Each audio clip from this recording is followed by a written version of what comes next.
Don't even listen to NPR. Create your own road show. The nexus of space and time, where you are now, is the most immediate sector of your universe.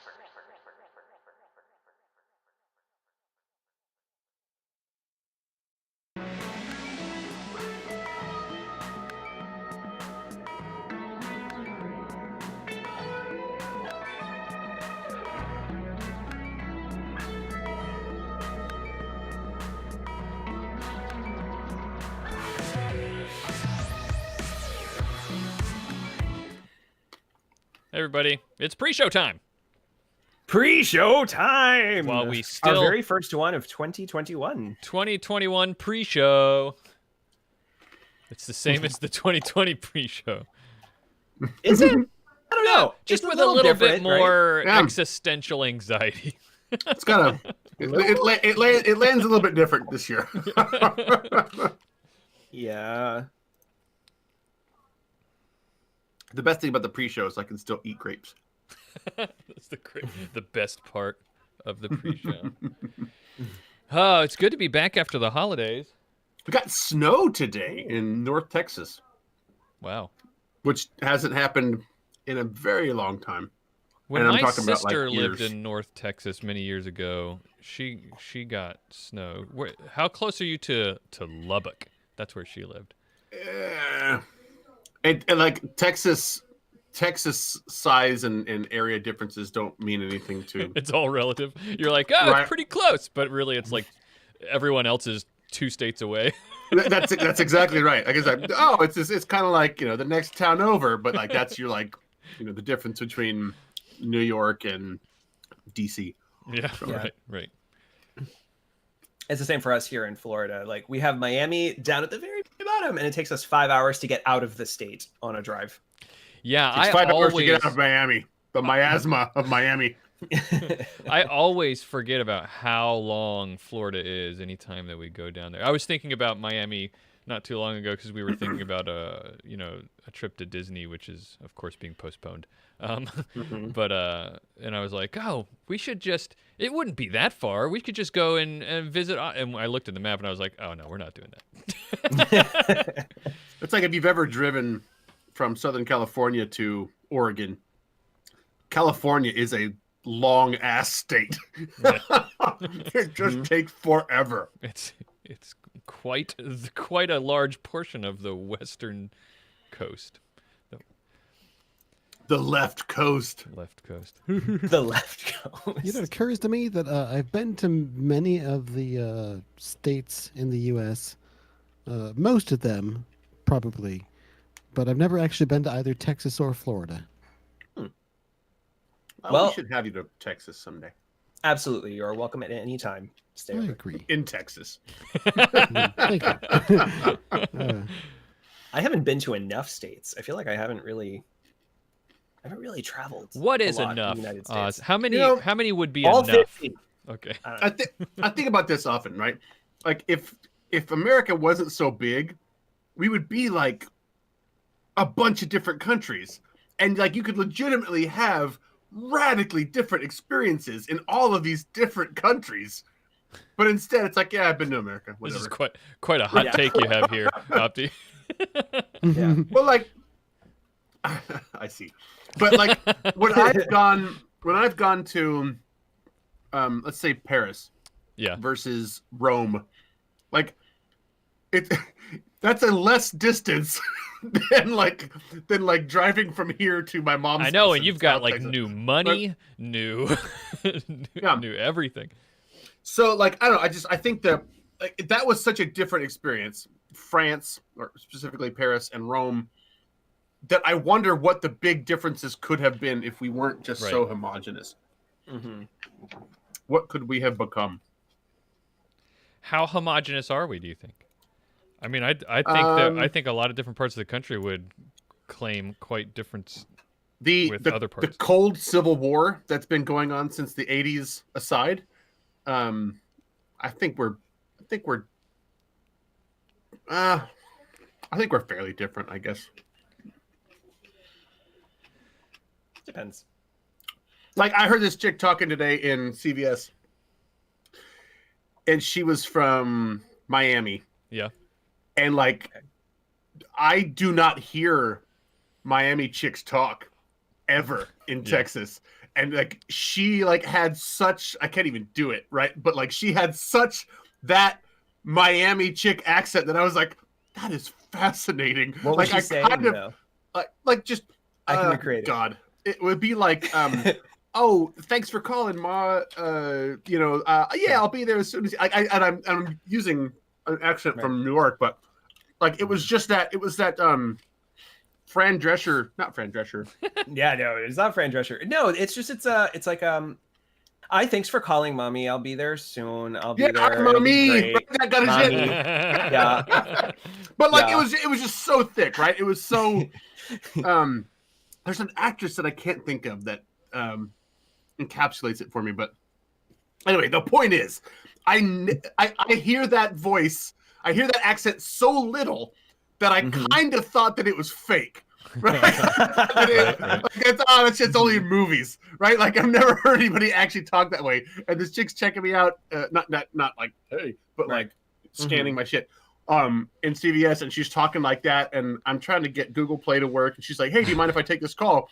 And I'm like, sure. And she gets on with her mom, and it was just like, wow, you're like talking like one of those people from Miami on TV. Right. Yeah. Anyway, it was I think we're on different. You're pretty different. I think perhaps what makes things seem and be a little bit more the same or homogenous is that is one big nation, and that there's sort of a single main language that is has hegemony over all the others. Also, everybody within has such a large geographic space. Also, everybody has sort of a shared historico-cultural identity. Like, if you're comparing it to Europe, then everybody's got a distinct, like, national identity. Which is sucky. Like, because that makes it seem like we're more homogenous than we are. Like, people don't actually know, I think, the relevant parts of their history. Like, if you're living in a city, you are less likely to know the history of that city than you are to know, what lies the founders told about themselves. Oh, yeah, no. That's a really good point. I actually hadn't considered that. You're right. I think, but it's local politics. In some ways, is way more important. Yeah. We have a shared story of propaganda. Yes, we do, and that's a huge problem because convincing 50% of the people either way, right, that those issues are more important than your local issues, like that was no mean feat, but they have done it. Like, right? Like Republicans and Democrats have successfully, fed people the lie that whatever they're doing at the moment is more important than what's actually going on in your state and in your city. And it never is. Most of the time, they just want to bounce all of the responsibility back to the state so that they don't have to actually do anything. So why do we care what they do?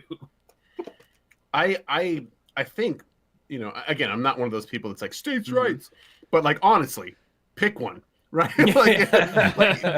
like stop forcing us to do shit we don't want to do and not giving us stuff we want. Is there a state that has universal health care yet? And if not, why not?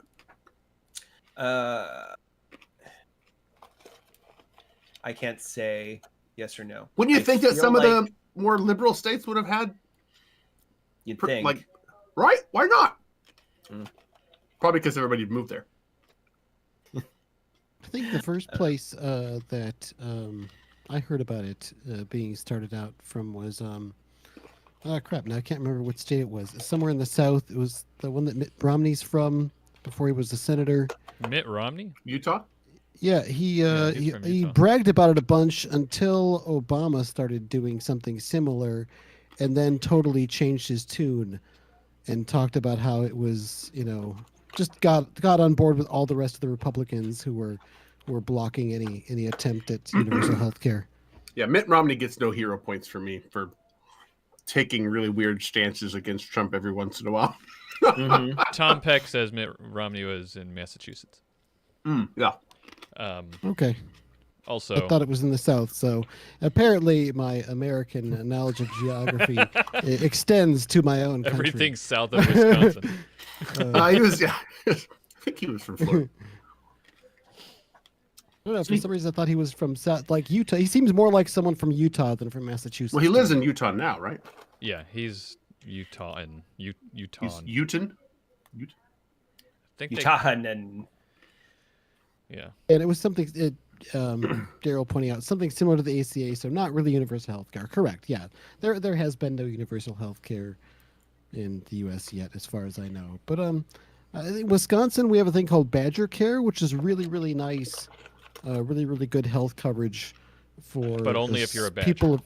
For yeah, for and you have to be a badger that makes well under the poverty level of income. So if you start, doing well for yourself as a badger, you can expect to suddenly lose access to good health care. Right. So it's Right. problematic. sorry, your dam is too large. You're no longer access. That's beavers, Oz. That's beavers. Oh my God. Get your mid-sized mammals. I don't know those things. They're not. We have alligators and cranes. That's what we have. We Right. don't have these Yeah. other creatures. I think badgers could handle Florida maybe, but they don't have to. But beavers would be fucked. Yeah. I have a joke here. Let's hear it right before we start the show. Nope. Oh wait. I thought totally you were set you announcing up that for you it, have a right? joke. Okay. Yeah. Yes. Like you and Oz both set me up for Yep. this. I was like, no. can't Oh, do I that. think I get it. Okay, we're not gonna go there. Yeah. Great. There's a reason why Oz wouldn't be familiar with. Yeah. We got it. we all got it. Anyway, I don't like lowbrow humor like that.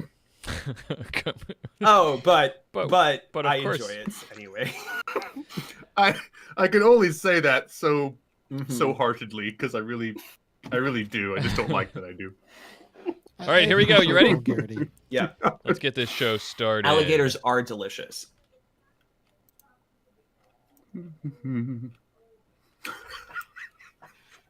It's a great note to start I'm on. gonna mute you. Alligators are I'm gonna delicious. mute you.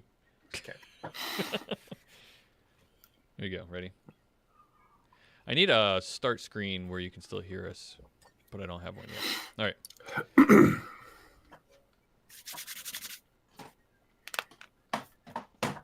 Jot that down as a note.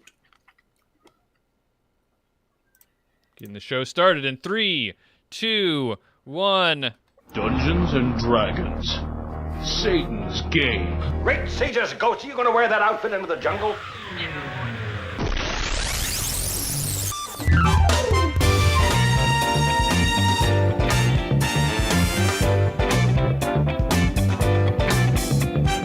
Hey everyone, it's January 10th, 2020. My name's Bobby Frankenberger, and you're listening to Weekly Game Night.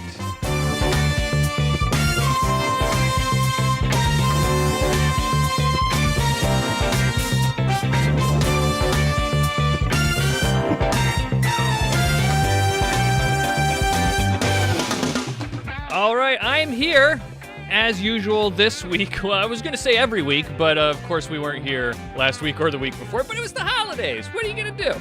But I'm here with my usual co-hosts. First up is Cliff. Hello, Cliff. How you doing? Doing good. Good to be here. How are you, Bobby? I'm doing all right. I've blown out my back. I'm feeling extra old this week. I woke up and then bent over to get out of bed and then couldn't move anymore. So, yeah. I also don't built a recommend it. grill 2 days before that, so that was very like approaching my 40s. You built a grill? What did you build it out of? The pieces that the Weber grill people sent to me. You assembled a grill. Okay. I assembled a grill. I don't want to be disingenuous. How are you doing? Opti is also with us today. How's it going, Opti? Good. I am very, very well. I had the benefit of having a long extended political conversation with both of my parents as they yelled at me today. So I'm in a pretty good mood. I'm ready to take out my frustrations on the gaming community. It sounds like you're properly and healthily redirecting your anger. But no. I'm making more of it than it was. It was uncomfortable, but it ended okay. And I'm doing fine. I've got some coffee, got some Java. So yeah, we're doing all right. Good. I can't drink coffee this late, but another person who does drink coffee this late is our other co-host, Oz. How's it going, Oz? I'm doing great. Yeah, no, coffee doesn't do anything for me. I'm Cuban, so it's part of my bloodstream. One of the genes was a mutation in the coffee absorption gene. Yeah, it's a very special trait. Well, before we get in too much further, I wanted to say hello to everybody. Welcome back from the holidays. I wanted to mention a little bit of our Patreon that we have that is going on all the time. If you like what we do here, and you want to help support the show, then you should consider becoming a patron over at patreon.com/shadowcasters, like David Amadon did. Thank you, David, for becoming a patron. One of our new patrons. He's a new patron. And patrons get plenty of rewards. Our most popular reward right now is the $5 Warrior level. They've all got awesome names and themes and whatnot. And at the Warrior level, though, you get the most kind of value, access to things like the patron-only Discord channels, recordings of the full live show, and priority in our Q&A. And you get to be part of the stupid game, which we'll do later. Indeed. Every time I hear that phrase, the stupid game, I'm sent to a special place. Yeah. So again, patreon.com/shadowcasters. Consider supporting us there. I think we have a question later. One of our patrons asked a question. It's a funny question for a patron to ask, but in the Q&A, they wanted to hear about what's going on with the Patreon. I guess it's not as anyway. We'll get. That's to that what later. Good patrons do. Like they are a patron for a reason, and they want other people to be patrons. So they're like, "Hey, I already know the answer, but tell them what they're gonna win, Alex." Tell them what they're gonna win. Yeah. So, what have you guys been playing over the past couple weeks? Anything interesting? What did I play? I played something with Cliff. What did we play? We played Lords of Waterdeep, I think. Isn't that what we played, Cliff? Yeah. And then, That game. in fact, Cliff is the only person I've been playing games with recently. If I'm not playing with Cliff, I'm probably not playing games. But we played Space Engineers not too long ago. Did I get that right? Space Engineers? Yep. What else? I booted up Star Wars Squadrons to see if I could get it to work with my VR headset. And it looked so bluggy. Yeah, couldn't even play it. I'm glad you brought that up because I want to gripe about Star Wars Squadrons for a minute. Please do. Let's do this. Well, first of got all, opinions. First of all, the I got VR. a pot of coffee. First of all, one of the things they were selling this on was the full VR experience in the cockpit, and the VR experience in terms of the graphics is terrible. It is. What's bad about it? It's you can count the pixels. That's what I saw. It really looked bad. And I thought it was just the PSVR or for the PS4.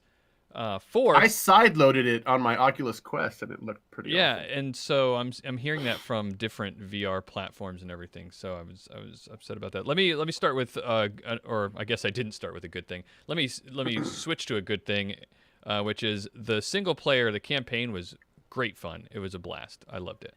It was everything I was hoping. They really made it feel like the old X-Wing and TIE Fighter games. The multiplayer just turned into what I was afraid it would turn into, which is it just felt like it was everything that I don't like about multiplayer competitive games like Counter-Strike and and stuff like that, where it's just if you very quickly everyone got way better than me to the point where it just wasn't fun anymore. Well, I think I'm looking forward to playing it not through my Oculus. I just need to get a controller that works, because I'm not very good with the keyboard commands. So yeah, well, I'm looking forward to it still, and maybe once we do that, maybe we can play a little bit, because I suck at stuff too. Maybe. Yeah. I'm a fun player, right? Like I just want to beat the bad guys and blah blah blah. As for me, I didn't have the disappointment of the VR implementation tainting my experience of the game. So I've been pretty positive about it. It's been a lot of fun. It's I haven't really played a lot of multiplayer matches, but I've played a lot of the single player campaign, and then I just spend a lot of time in the training zone because it's awesome. You can like launch these different obstacle courses to fly through, and you can spawn enemy squadrons to fight. And so I just sort of go through a bunch of that. And then after going through like several different runs of the obstacle course and fighting several squadrons in a row, then I'll go in and play like 1 or 2 multiplayer matches. And I do okay. I haven't had a situation where I've been just getting my ass kicked. I usually give worse than I get. That's good. I course, should say it's like a 45-minute warm-up for 15 minutes of a multiplayer gameplay. So I should say that I also pretty much only play the like fleet battles on multiplayer, and I hear that I've never tried those. I hear that the dogfights are a different experience too, so maybe I should try that out. But yes, that was the Star Wars Squadron segment of the show, and now we're gonna move on to. Ask all the questions. Now we're gonna move on to the news. Whoa, that's loud. Let's do it this way instead. All right, so for a minute there. Huh? Sorry, I screwed you up. No, you're fine. I was just gonna say for a minute there, I thought it was gonna go into the Friends theme song. That's kind of what that makes me think of. Absolutely, like some Verve pipe or stuff like that. All right, so let's get into some tabletop news for the week. We've got a couple of stories, which includes a bunch of book announcements and releases, and a feature right at the end on an interesting neurological disorder, which has tabletop gaming implications. So we wanted to kind of discuss. Remember, though, that if you've got news that you'd like us to talk about, you should send it on over to our Discord channel, which you can find at shadowcasters.network/Discord. We pool. We always enjoy help from the news there. So let's get into it. First up is a D&D book that's coming soon. Apparently Wizards of the Coast has been drumming up some excitement for the announcement of a new book on Tuesday, January 12th. We don't know what the book will be. This is an announcement. This is news of news that's coming. Is what I'm saying. But major retail outlets like Amazon, Barnes & Nobles, they've put up pre-order pages with anonymous coming soon book covers. It's going to cost $49.99, and that's kind of all we know so far. But, like I said, not much of a news item, I know. But Wizards of the Coast is stating earlier in the year that 3 classic D&D settings were going to get some love, and with Margaret Weiss, the creator of the Dragonlance setting, tweeting recently that there would be some exciting news in the coming weeks. It's got me thinking, are you guys hoping for something like that? Maybe that's what we're getting? Of all the possibilities, that's what I would like to see, yes. Yeah, I think so.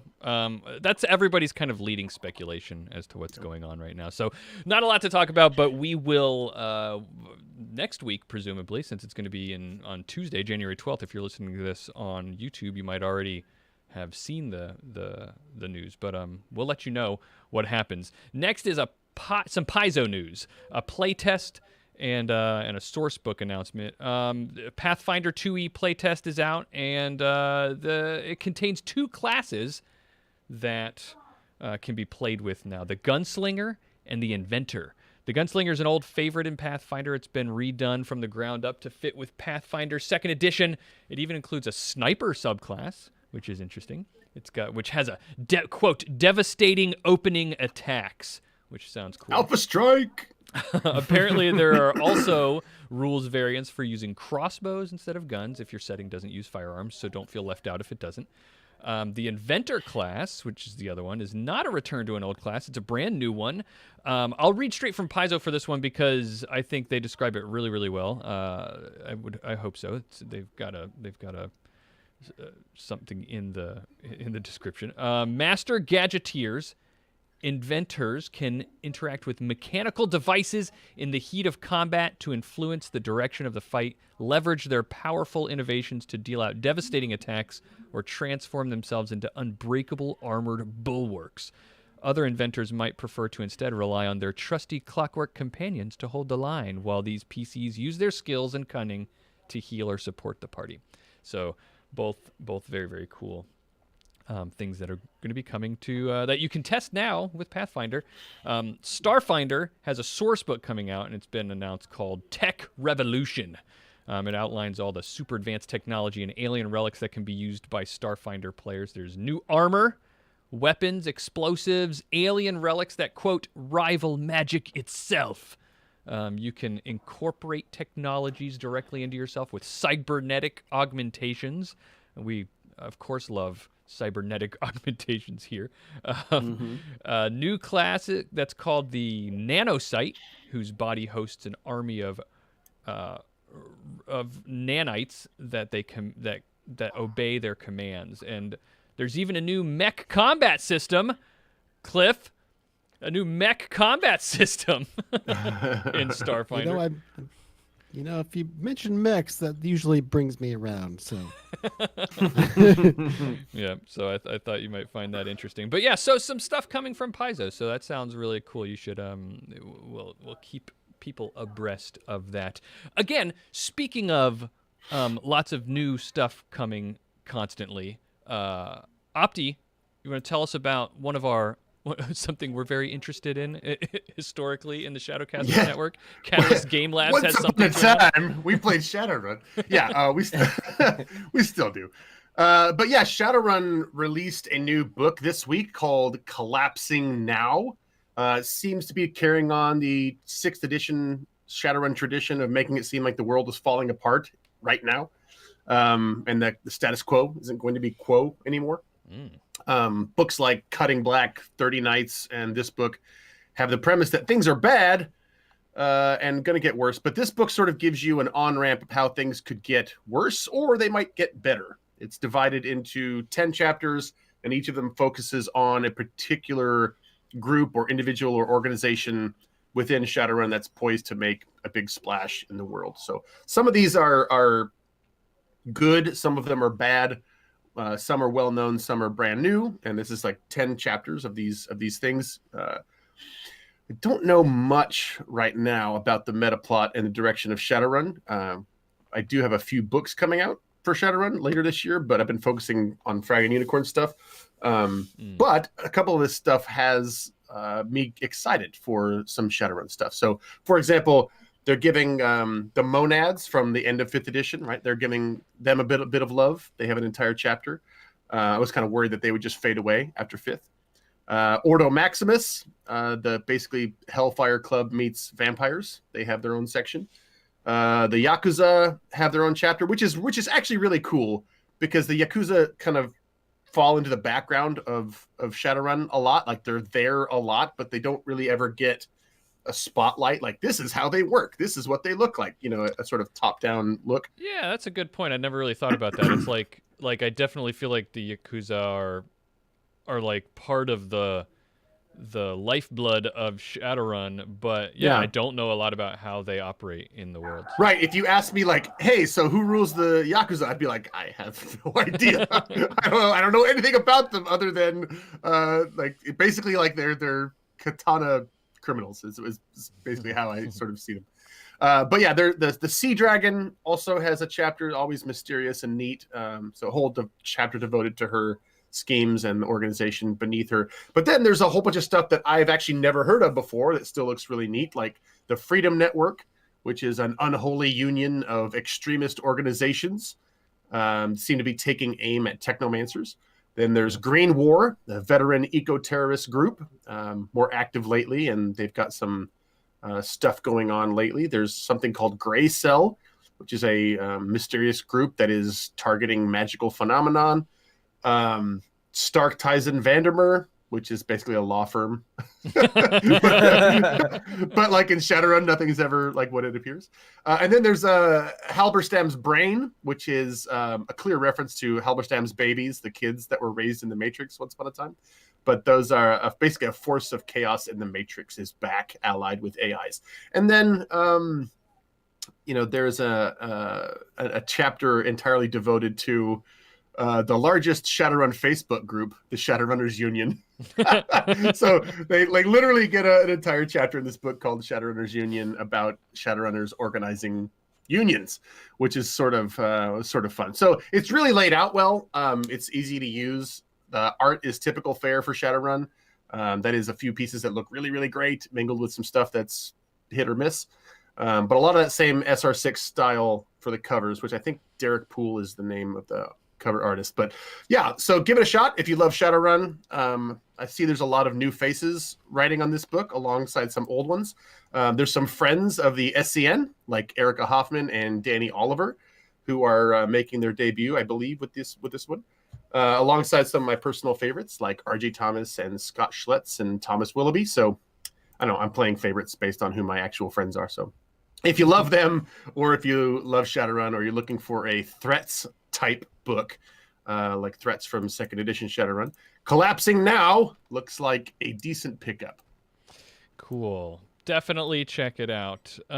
Next up in the news, Oz, you had switching gears entirely from big, large rule systems that expand with a history that's spanned decades and hundreds of thousands of pages, maybe.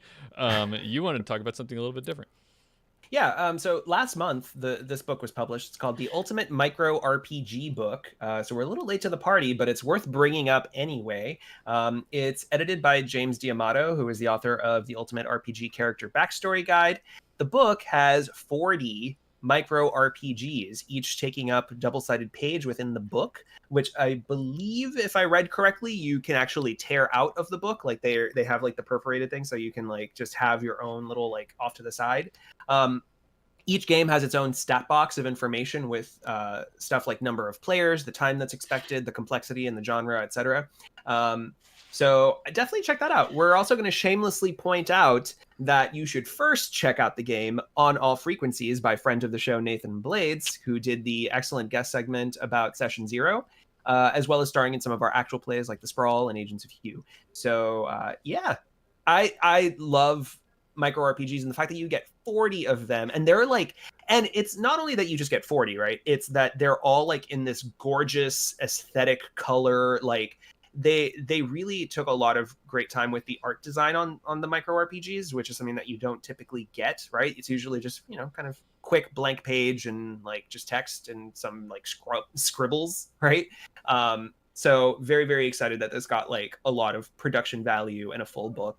And I think it's something that is worth checking out, especially if you are low on prep time and want to just do something wacky, right? Yeah. You have 40 choices. I wasn't sure if I heard you right. 40. I was like, wait, are there really 40 different games? 40. That's fantastic. Yep. That's awesome. Yeah. Very cool, very cool. And finally, Cliff, you had told me just before the show started that you had you just learned about a neurological condition that you thought had implications for tabletop gaming. Why don't you share about that? Yeah, I recently learned about something called aphantasia from an episode on the YouTube channel SciShow Psych. This episode was originally posted October 1st, 2020.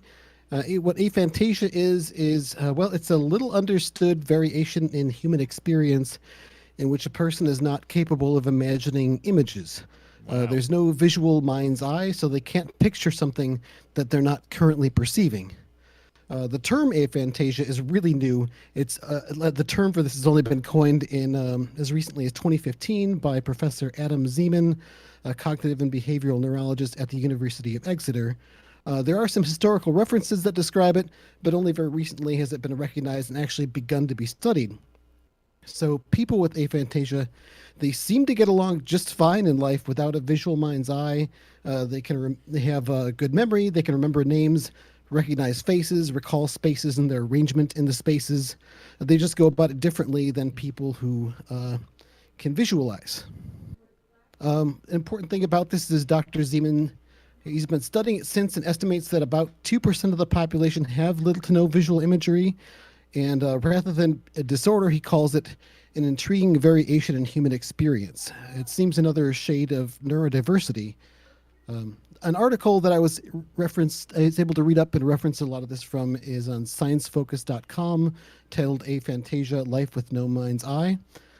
But this just made me think a lot about role-playing games, and I just sort of take for granted just imagining visually this environment with my friends, and I'd never thought about a different experience of imagination.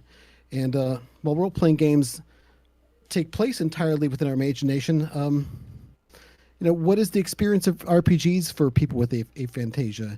I'm sure they can absolutely play and enjoy RPGs because they don't lack an imagination. They just don't visualize. Would they find less enjoyment from a theater of the mind style of play than people who can visualize? But what really made me think about this is how can we make the gaming space more welcoming and enjoyable for everyone, and really challenge our own assumptions about how other people than ourselves experience imagination. That said, that's coming from my perspective as someone who does imagine visually. So I don't really have the answers to these questions, but I'm going to be thinking a lot about them. What do you all think about this? It is really interesting, and I did make the mistake a minute ago of calling it a disorder, and mostly because I was thinking it sounds very similar to certain distinctly neurological conditions, but it sounds like from what you were saying from the research, it's not clear whether it is neurological or not. It could be some other kind of like larger cognitive or experience or something like that. There's lots of great more scientifically presented or better presented information with the science. And in the article I referenced, as well as the SciShow article or YouTube video, really goes into some of that, including some of the brain scans that have been done through this as well, and some of the actual studies and some of those implications. Cool. So I don't really want to speak in depth about that because I haven't really been able to develop a very good understanding of the science behind it. But it brings up so many questions for me. Like it makes me ask myself, is this me? Right? Because like I've never questioned before whether or not I can picture something in my head. But like last night, I couldn't sleep. And like, I just thought, well, I'm going to try counting sheep, like literally, right? Like I literally thought I'm going to count sheep. And the yeah. Like, it's funny, the image, well, I say the image popped in my head. So that's a funny thing to say right now. But like the image popped in my head about the sheep jumping over the thing like you see in cartoons. And so I tried to imagine the sheep jumping over the thing, and I couldn't. Like they were blobs. Yeah. You know what I mean? Like I couldn't get detail on these sheep. I wanted them to look like what my memory was of the sheep jumping over the thing. Right. But like I couldn't get the detail right. Like they were just like blobs jumping over something that I guess maybe was vaguely brown in my head. But yeah, it makes you wonder, like, I say regular people. If I'm there irregular, such a thing, really? but like most people, can they picture detail on sheep jumping over fences in their head? Certainly, right? certainly I don't think some people can't, and a lot of people can't. It sounds to me like this aphantasia is different, but I don't want to speculate too much. Not again, just like Cliff, not knowing a lot about it. Or maybe there's a spectrum. Yeah, there is indeed a spectrum, and there are some online tests that you can take. I didn't want to mention any of them because I didn't know how many of them are credible, and whether I'm going to send somebody to like some other I'm going right now to look for aphantasia tests. But yeah, there's some stuff out there and some resource things to look into. But as the game designer, though, I think it's worth thinking about as well. Just making sure you include some elements, or just maybe you're just not assuming all the time that everyone can imagine or imagines the same as you do. It's just very intriguing to me to think of. Well, it's challenge assumptions of mine, right? Yeah, that's a good it's point. opening Like, up a whole host of further questions to ask. As a GM, maybe when you're running a game, maybe it's a good idea just in general to try to think of multiple ways to present the same scene to a group of people. You know, like this is how I'm describing it, but another way is that you can get it is this. You know, like just being aware of that, because whether you have aphantasia or not, everybody does think and visualize or not differently, and some people are going to enjoy it more or get more out of it in different ways. So it definitely does make me think.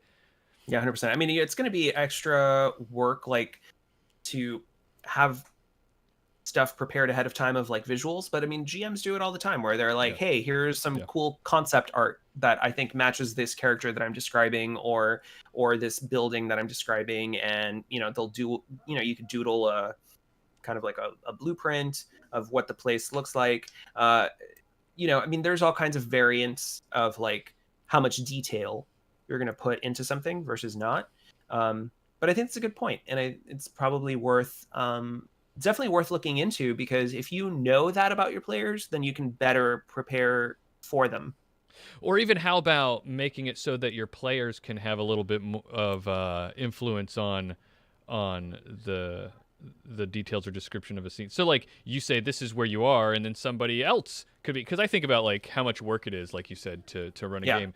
And so maybe someone else comes in and says, oh, I just found this picture of a warehouse that is kind of what's in my head. Is it like this? And you could just go with it, like, yeah, that's what it's like. Yeah. It's a great idea. Just collaboratively everybody pitching in and providing things, A, takes the load off the GM, but B, also gives everyone some kind of buy-in so that we can all contribute to it, including anybody that does have aphantasia. They can all contribute something so that they have a better understanding of what's happening. Not that they don't have an understanding, because it based on what you said, Cliff, it seems like they understand spatial awareness and concepts, right? But to be able to just like have everybody be on the same, as similar a page as possible. Yeah. Part of the carefulness that we're doing with talking about this is trying to be sensitive, because we don't know much about it. So if you do have an experience like this or something like that, you should let us know, and we'd love to hear about it and learn more about it. Well, in the chat, Indigo Dragon was mentioning that they wonder if they might have something like this because they struggle with pure theater, their mind gaming. It's way easier for them to RP if they have some kind of visual imagery. Maps, pictures, miniatures greatly help. Yeah. And I'm also reminded of it was a long time ago, probably well before I did the Arcology podcast. I was just gaming with friends, and a friend of mine had a projector set up in the gaming room, which I thought was really neat. And one of the things that I did was for the adventures, I would find a whole bunch of different images that I thought would fit different scenes. Not to say like, hey, this is what you're seeing, but just to sort of set the mood or to show something that might invoke a feeling of immersion for it. And I just toggle through those on the screen as we go through. I haven't really done it since, but I wonder if this would be a helpful way to approach things if for people. Yeah, that definitely. We'd love to hear from your guys' experience on different varying ways that you have similar experiences. But that's going to be it for the news this week. Again, if you've got some news items you'd like us to talk about, then go on over to our Discord server at shadowcasters.network/Discord. Drop them in there, and we'll talk about them on the show. Thank you again, and we'll do news next week.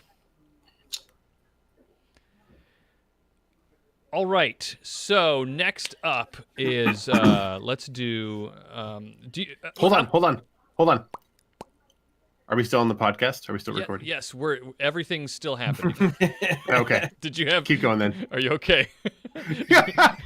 Do you smell burnt toast or anything? No, I took while you guys were talking, I took the aphantasia test. All right, let's hear it then. Let's hear it. What do you got? So I'm probably phantasic, which I assume means in the majority of people who aren't aphantasic. But there's certain parts, right? Like Sure. they asked about colors too, and it Oh. was the color parts where I was like struggling with, right? So it does seem to be a spectrum of things, right? Like where Right. you could I have trouble imagining colors, and which just makes sense because I don't dream like in great color either. Everything's vague. So I wonder if this is all connected and how You mentioned dreams in the article that I was reading. People with aphantasia do see images in their dreams.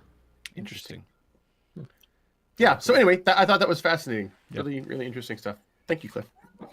So I'm going to ask Oz, do you want to do the stupid game now or after? Yes, please.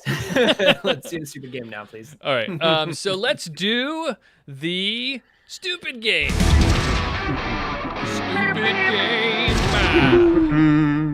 Game that's stupid. The game We're that's gonna stupid. play it. The stupid game.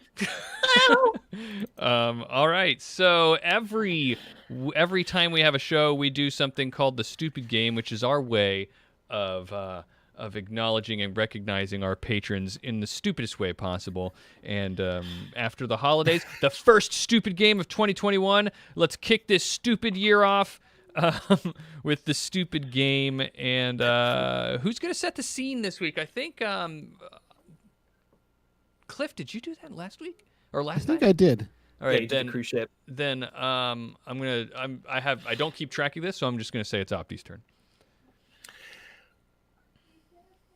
Picture this: you're at the national capital. Oh God,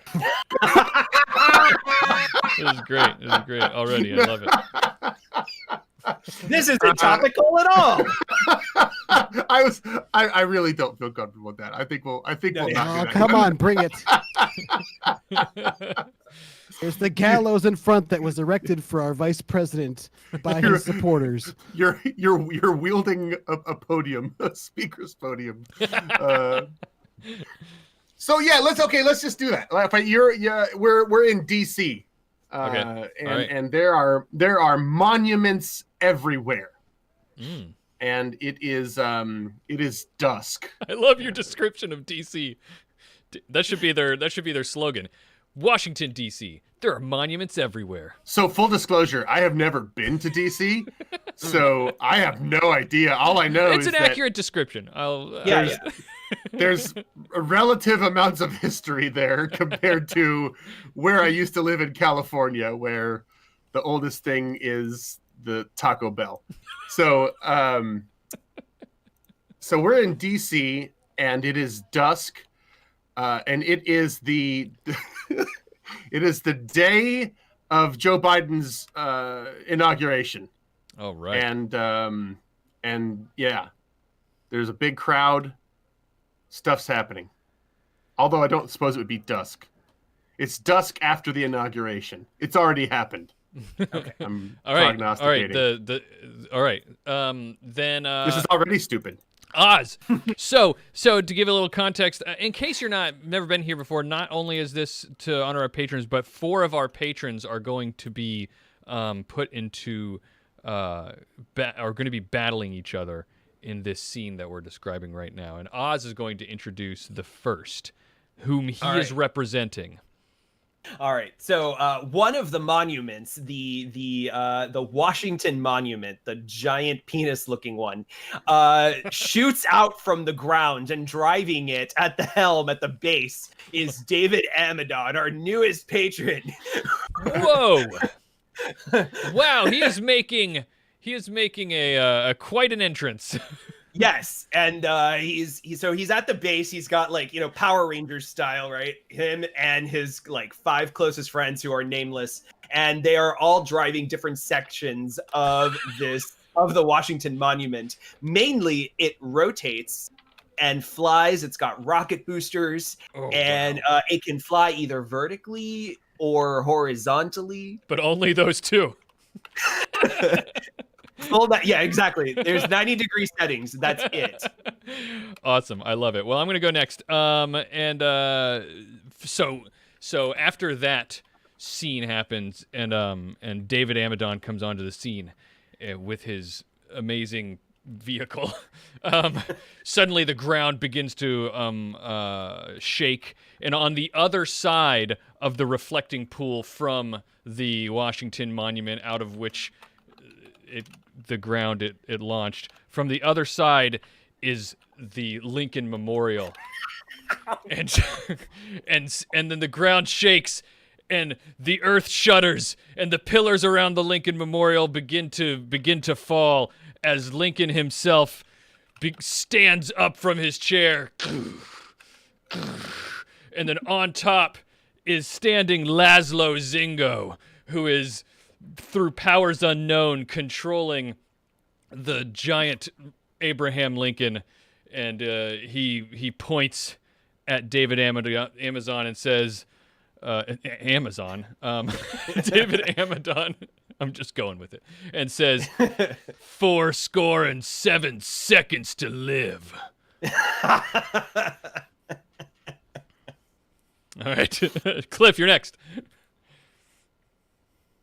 All right, so the big reflecting pool in the middle that's been suddenly the surface has been disturbed with all of this stomping and launching of rockets and whatnot. Suddenly begins to freeze over from the center and out to the edges. And over the course of a few seconds, it's been frozen over, and there's this sort of poof of that cold condensation. It's not really steam, but smoke or whatever, wafting away in all directions, and it obscures your view of the whole thing. But there's these great cracking and creaking and breaking sounds from within the center of it, and suddenly there's a crash and this whoosh as there's this steam cloud or whatever that's flying upwards, and snow begins to fall. But up above, inside of this large flying mecha thing that's made of ice from the reflecting pool, piloting it in the center of it within a bubble of warm air, floating, is James O'Neill, returned. And he's currently opening up cans of beer to load into the sides. That's being basically pulled through the mecha combat systems and prepared into beer spears for the mecha to launch. Beer spears, the most favorite weapon in the stupid game. And finally, Opti, who do you bring to battle? I am representing Zachariah Wallace. There is another monument in DC, a monument to home comfort and soothing smells. There's a small boutique somewhere in the District of Columbia called Bath and Body Works. And in that shop works a certain Zachariah Wallace. But due to an unfortunate accident involving a lotion dispenser, Zachariah has transformed into a sentient blob of champagne toast antibacterial hand gel, able to shoot bursts of essential oils from their globular hands. This 20 feet tall blob of antibacterial but amazing smelling hand gel is now moving towards the arena. Ready to clean up. Wow. Ready to inject the smells of. By the way, I will just stop the stupid game because I absolutely can. Champagne toast antibacterial hand gel is the most lovely smell I have ever smelled in my life. I keep some right next to me because this shit is just so good smelling. Wow. Champagne toast. I have to admit that I literally thought you meant like the smell of toasted bread mixed with champagne. I didn't connect. I think it's like, to you, Bobby. I realize that now. Yeah. I'm with Bobby on this. I'm picturing I'm toast also with like with Bobby. champagne flavored like jelly on it or something. I admit that I did too until I thought about it some. But I've thought about it a lot. Now that we were, And I don't know have what all they admitted put in how this stuff. stupid we are. I don't know what they put in this, but gosh darn it, it is delicious. Well, as you've been talking, James O'Neill's Oh, sentient shit. chest hair has been traveling out down one of the mecha arms, and it has popped out the front. Each tendril of hair capped with a spiky ice chunk for a awful cat of nine tails of sentient chest hair. And the other side, the frozen beer has formed into a big melee spear. So. Oh my gosh. Well, we better roll our D12, stupid game Yep. D12 then, and find Do out this. which of us wins. We're all on a level playing field here. These are all warrior level patrons, so no I'm bonuses. feeling good about To my roll. fate. Yeah. I'm feeling good about my roll. All right, here we go. Here we go. I got Laszlo Zingo That got face. a 9. Ooh. I got a 10. Oh. I got a 7. 2. Ah! All right. Well, All right. the first thing that happens is I think that Abraham Lincoln and or Laszlo Zingo's Abraham Lincoln and David Amadon's whatever he's writing, I can't remember, the Washington Monument, spot each other and come running at each other across the reflecting pool. So we're like, well, he's like, Well, he's running, but yeah. Washington Lincoln Monument, is like, turns, running. Yeah, he goes first. He and goes starts up, drilling. then this way. Yeah, Um, and just drilling, and I think with a roll of 2, well, you tell me what happens in the way, because we don't even notice. Right, I so think with a roll of Zach- 2, James O'Neill's feeling pretty confident in his ice mech. It's all souped up, so he goes charging into combat, going right for Abraham Lincoln. Apparently having a bit of an issue with target fixation, not paying too close attention to his surroundings. He ends up going right in the path of the pointy bit of the phallic monument that is flying towards Abraham Lincoln, and just there's a reason why you typically don't make mecha out of ice, because ice just doesn't hold up when it's smashed into by like rocket penises. yes, and so when the Washington Monument, the tip hits the Just the tip. ice mecha, Just the tip. there's a freeze frame. You just hear the bell kind of ring, and just like the shatter anime style, and it love just bursts through James O'Neill With and that- but aims toward the Lincoln Memorial. Yeah, Laszlo Zingo's Lincoln doesn't even notice this. Doesn't even notice the exit of one of the contenders, because he is focused on that Washington Monument. He runs at it, jumps in the air, while he's flying through the air, grabs the Washington Monument and smashes it down onto the ground, and then flexes. And suddenly, you didn't even know it happened, but suddenly, he's made out of stone, but he's got like his pants and like his sleeves are torn now, and his pants are like ripped, and they're like shorts, and his chest is bursting out, still all made out of stone though. And he just flexes and roars. Ah! I just imagine him like stomping the Washington Monument down into the ground, like just directly down, and like we're stuck underground, and poor If David only- Amadon is buried alive. Yeah, if only he'd been like John Henry or something, he could have like slammed him into the ground, like. Anyway, so now there's only 2 left.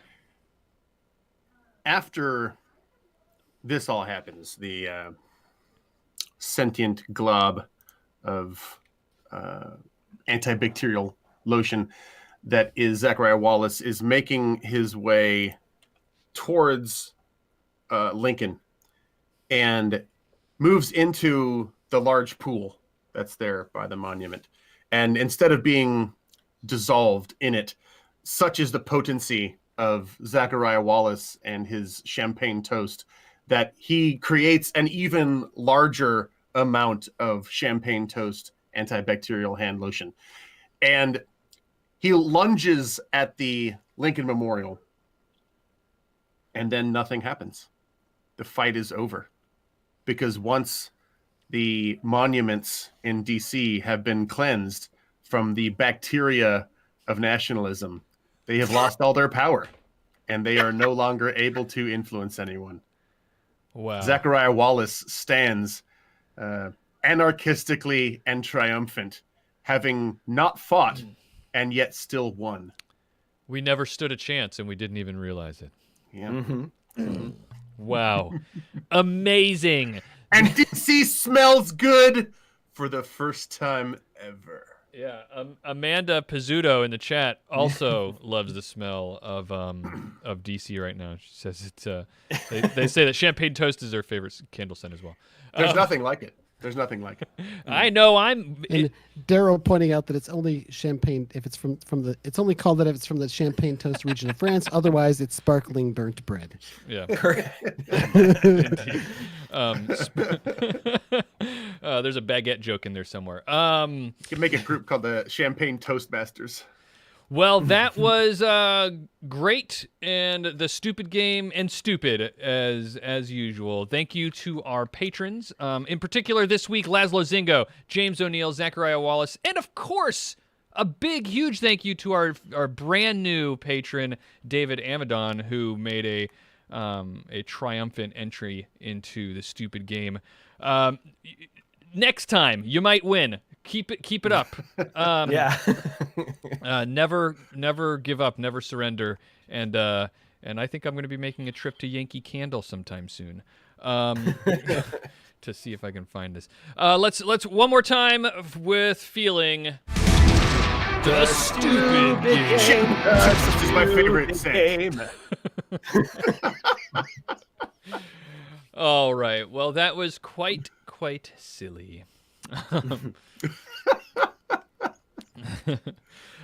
So let's shift gears just a little bit, and let's talk about Oz has something he wanted to talk to us about that has been on his mind lately, and something a bit more serious that people might have had to deal with themselves. So he really wanted to talk to us about it and get our thoughts and share with our audience. So Oz, why don't you go ahead?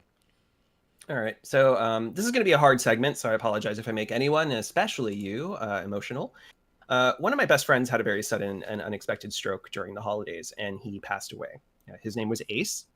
He was a fellow gamer at my table, and at least once a week for the past 7 years, I would spend hours with Ace playing a board game or an RPG over drinks and food delivery.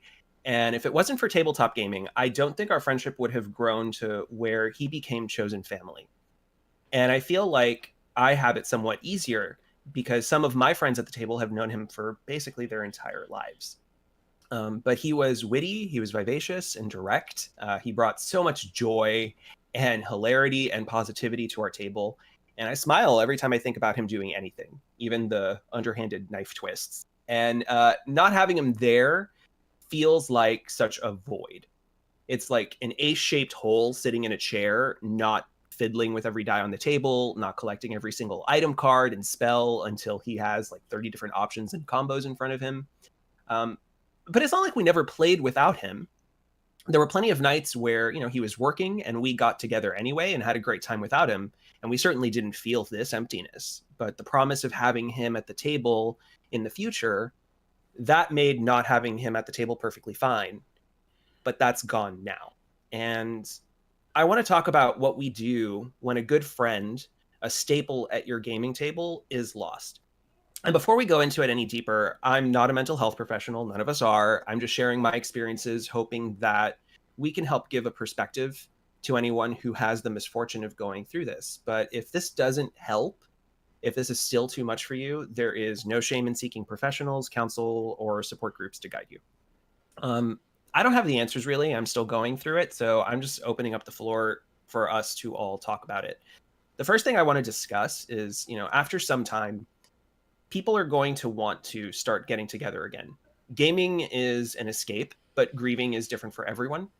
And how soon we can each return to the table is going to vary. Even playing a one-off game can be difficult. And I think gaming can feel like you're minimizing the person's passing and signaling that your grieving's done when it might not be. So I think there's two sides of this to explore. If you're ready to return to the table, but your friends are not, or if your friends are ready to return to the table, but you are not.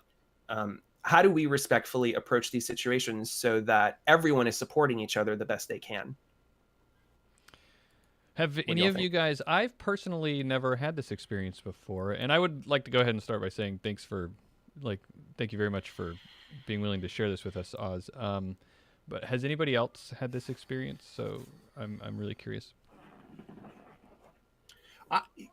No, not as far as death. No. Mm-hmm. I've had something akin to this, right, where I've grieved somebody not being at my table anymore, but it was the end of a friendship instead of a death, which brings a lot of more, I think, more complex, if a little bit less intense emotions with it. But no, I can't say that I have. Yeah, my friend Dave Hummel, I gamed with him a bunch over the years. Lots of Shadowrun and D&D and other stuff. We've had a lot of good times together, and he's one of those people where, like, I don't know why we got along, because we were like brothers and really liked and loved each other, but we also really didn't get along, and a lot of times too. And it was a really interesting dynamic that I never had with anybody else.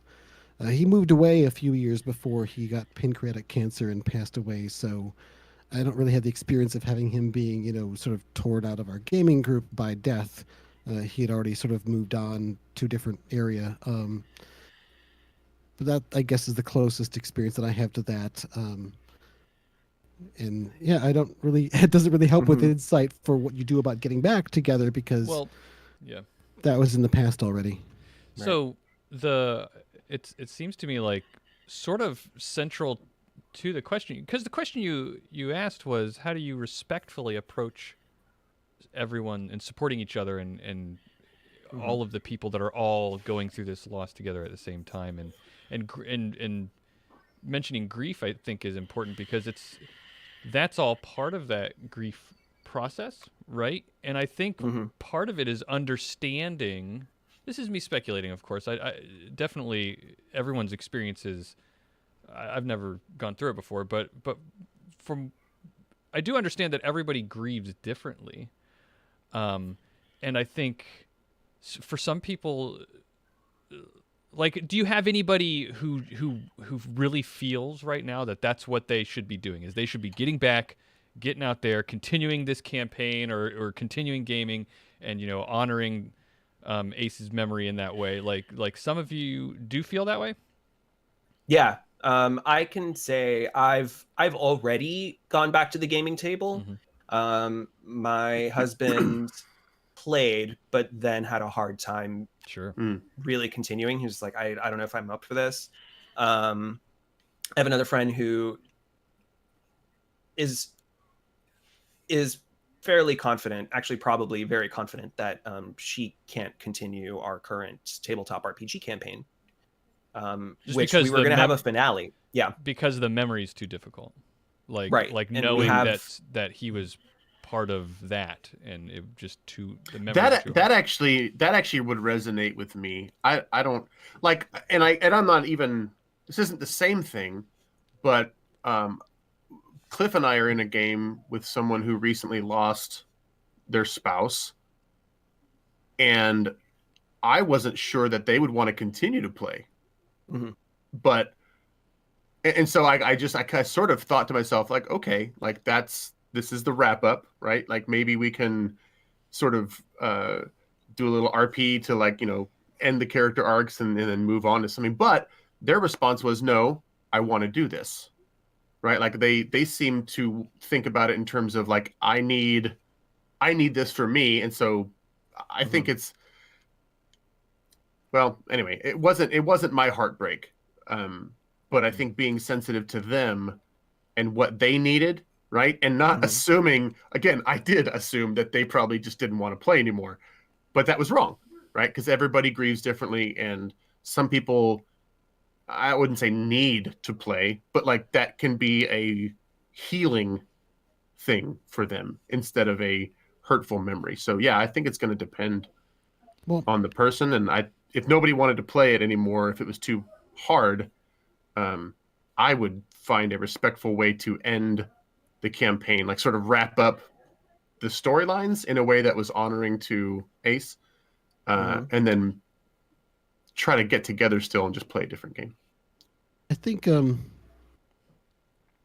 also when we talk about gaming and role-playing games as being something of an escape and as being escapist, and while I think that's certainly true, I think it's only just part of it, because another part of gaming is not an escape, but a sort of coming together with some people to have a shared experience.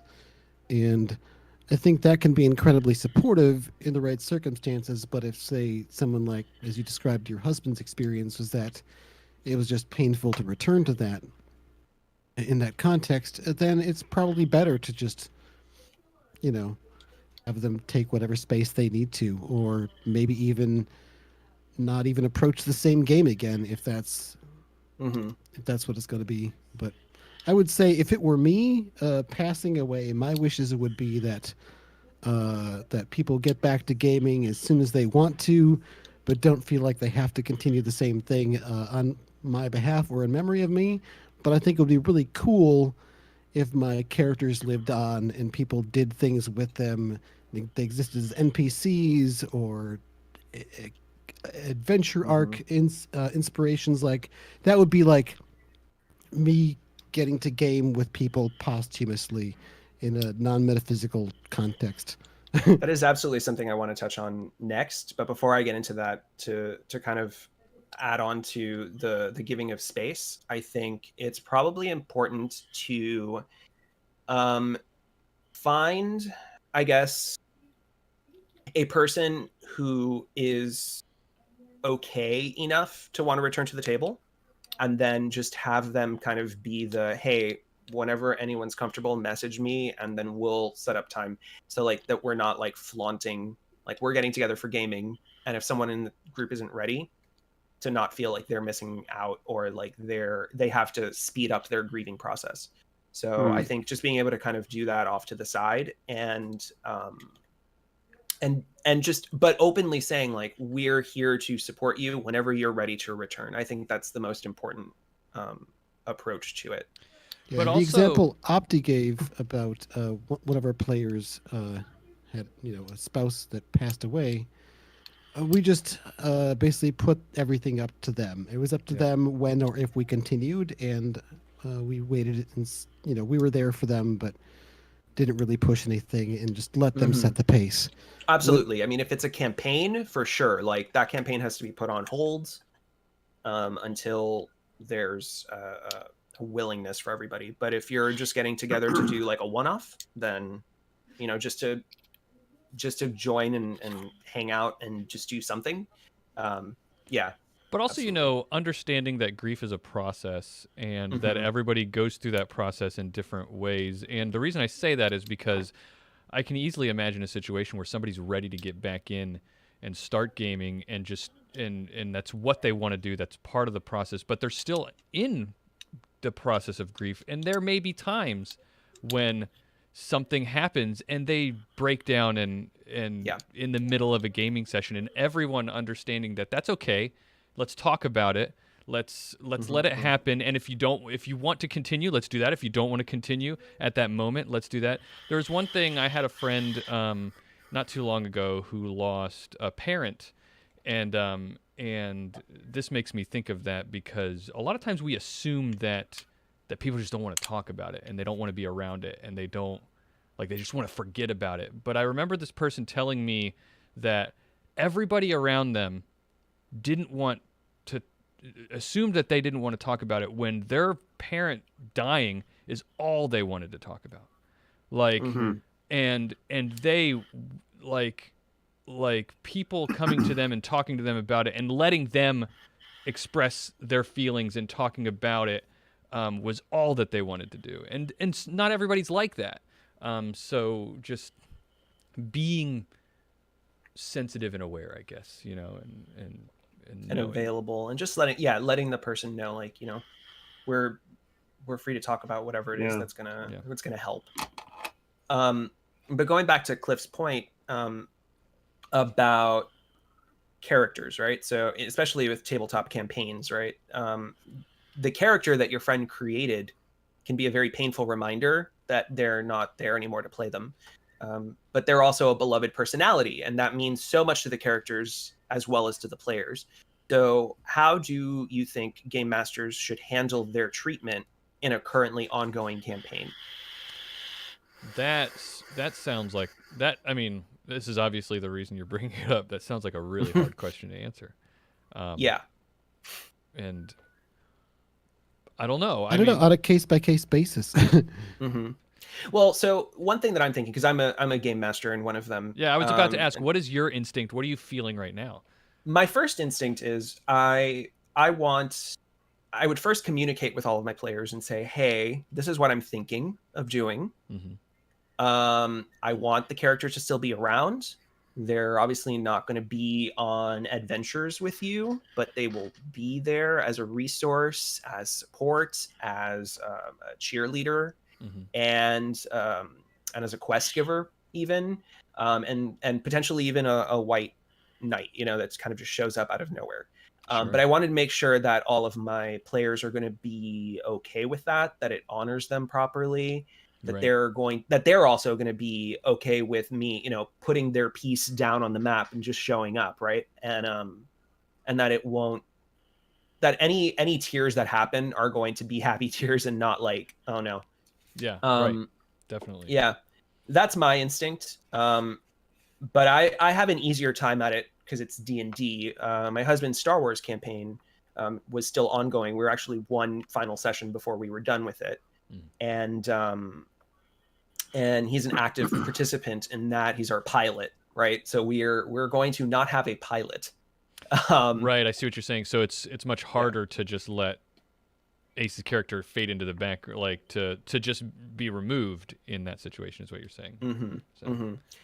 And something that he had mentioned, and speaking of Star Wars, that I think is kind of like an apt comparison, is when Carrie Fisher died, right? And everybody, associates, everybody who grew up with Star Wars, right? Carrie Fisher and Leia, all of that was such a big, big deal when she was suddenly taken from us. And that the movies were able to continue her legacy for a couple of extra films before they finally gave her the appropriate send-off.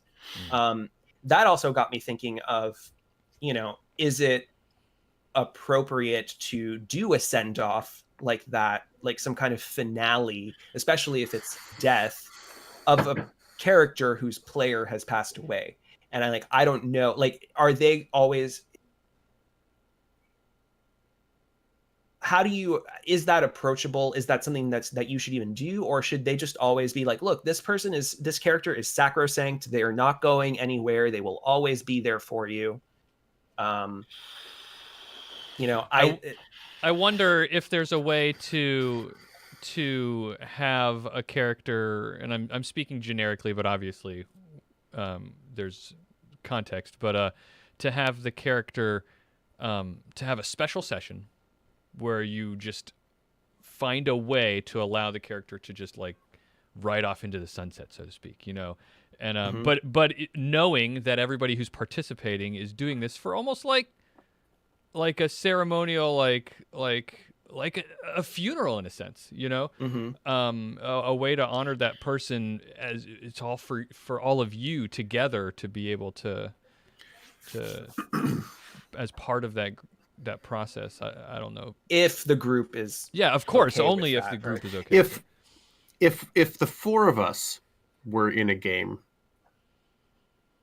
and one of us passed, I think if I weren't the one that passed, I think what I would suggest would be to throw out ideas and to come to consensus. Like, what would be the most honoring thing? What do you think? What do you think? What do you think? And that might be because, frankly, it's not for the person who's passed. It's for the people who remain. Right. And so if we could all come to an agreement with something that we knew would honor our friend, and whether it's allowing their character to pass along with them so that our characters can honor them the way that we're honoring our friend, or whether it's, immortalizing them in the world. I think that is all incredibly contextual. But I think whatever decision we would make, we wouldn't do it if somebody was going to feel that wasn't a good choice for them. We'd have to make the decision together. Yeah. But I think we talk a lot about collaborative storytelling here, right? Like the importance of working together to tell a story. And I think, like you said, this is for the players, not for the character.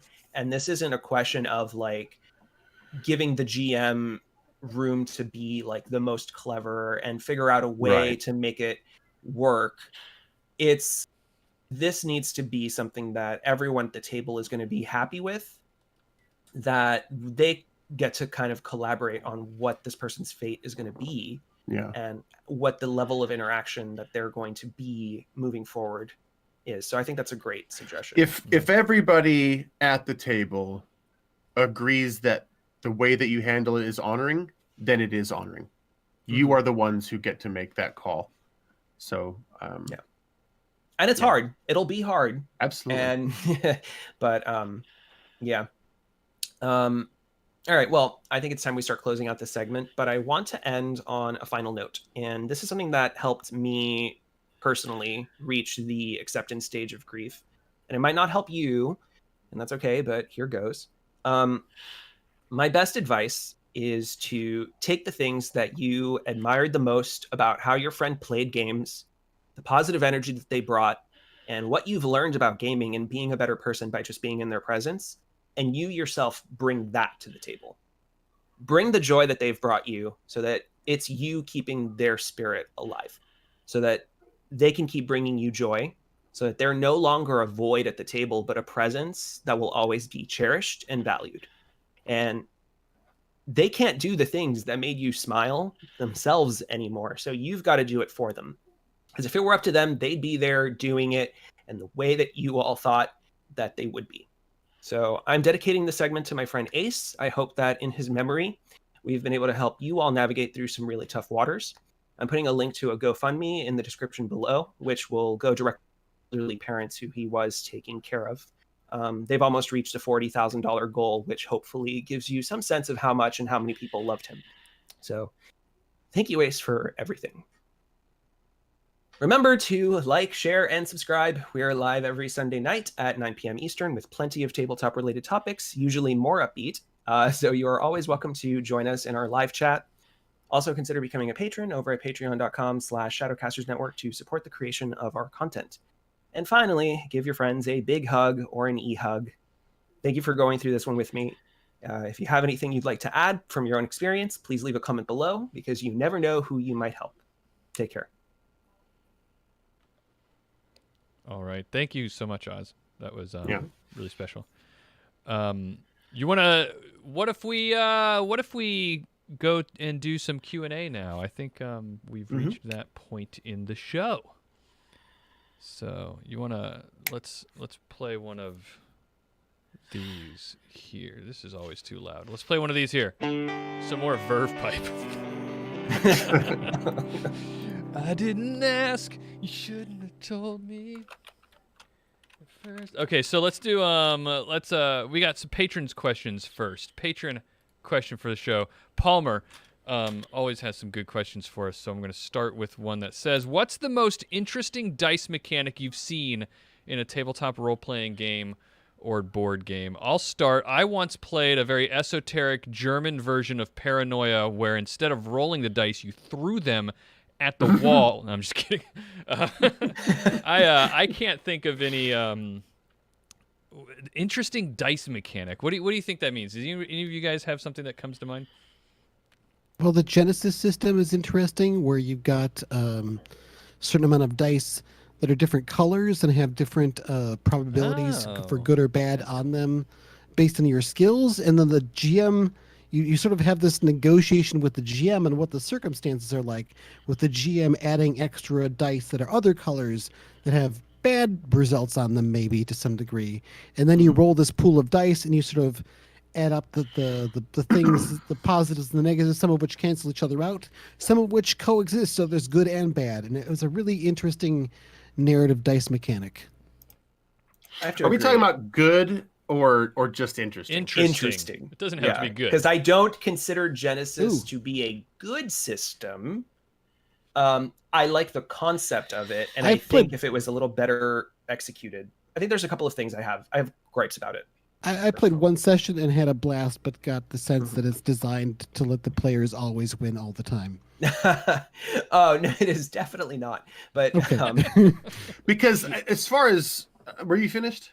No, go ahead. Okay. As far as interesting and good, at least it's elegant in its own way, is Earth Dawn, in that they use the full spread of polyhedral dice, and you how do I explain it? Each time you step up or level up in a particular thing, you get a new set of dice. So it might start as D4, and then when you step up, it'll become a D6, and then you step up, it'll become a D8, D12, right? And then once you hit D12, you add a D4, and then you might get a D6. Right? And so basically, though, the way it all works out and the elegance of it is every time you step up, it's like the average of your dice will go up one, right? So I don't know. I don't know how to explain it, but like it's really elegant in that, you know, just as you step up, your average number goes up. No matter how many dice you're rolling, it's always beauty to it. Yeah, it does have a really nice mathematical resonance, you know, and doing that with polyhedral dice feels fun. I think I get a little bit less out of it playing Earth Dawn by playing it online, because I think just like clacking different kinds of polyhedral dice would be cool. But playing it online makes it so much easier, because we have this Discord dice roll. That is true. You just put the step number in. You don't have to go like, okay, I'm step 15 this time, so look it on the dice chart. Which dice do I use for step 15 now? Okay, it's a whatever. See, I don't even know what it is. I've been playing it for years. The most interesting dice mechanic is exploding dice. We're gonna start. We're gonna have to. Our listeners, our live listeners, need to start a bingo game, and one of the squares needs to be Cliff plugs. Somebody mentions exploding dice. Cliff plugs exploding dice on Discord. I am shameless on that particular. And we love you for it. I think a good dice system, what for me is Misspent Youth. I love that it's just this very simple, 2d6 on a craps table, sort of, right? And you just like whatever you roll, you put a chip on, and then you just don't want to hit those numbers, or you want to hit the number that your side has rolled in order to complete the struggle. It's very simple, it's very elegant, and I greatly enjoy that one. Yeah, it does sort of force conflict, right? Like you can't just avoid it forever.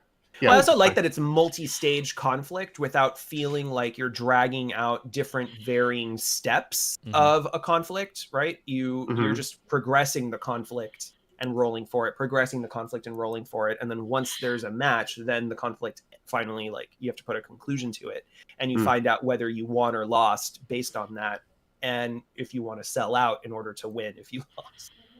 So. Yeah.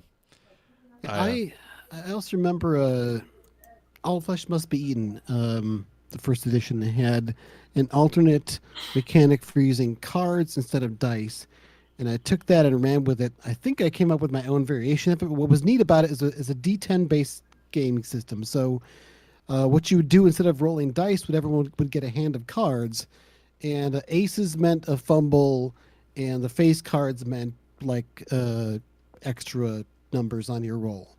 But this is a horror game, like a zombie apocalypse horror game. And what I thought worked out really neat about it when we played with this was that you would get a hand of cards. These are your dice rolls. When it's time for you to roll dice, you get to choose which card you're going to pick for the thing that you're doing. But the thing is, you have to use all the cards in your hand before you get more.